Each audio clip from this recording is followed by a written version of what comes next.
ఆ మార్గంలోకి నడిపించడం వల్ల ఏలియా ప్రవక్త వచ్చి అక్కడున్న పాపమునకు ఏం చేయాలంటే, పాపం అంతా మనిషిలో గర్వము, అహంకారము, కొవ్వు తగ్గాలనంటే వాళ్ళకున్నది మొత్తం ఏం చేయాలి, కొంచెం తగ్గించాలంటే ఏం చేయాలి, వర్షం కురవకపోయింది అనుకో, పంటలు పండలేదనుకో, మనం 3 పూట్ల భోజనం చేస్తామా, ఇంకా భోజనం చేయగలుగుతామా?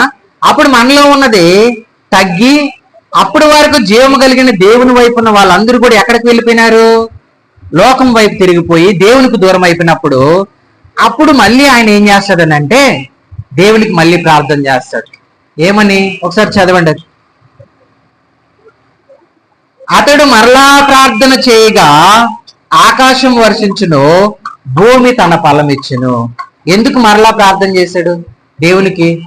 ఎందుకనంటే అక్కడున్న మనుషులంతా కూడా చూడండి 18వ అధ్యాయంలో 42-46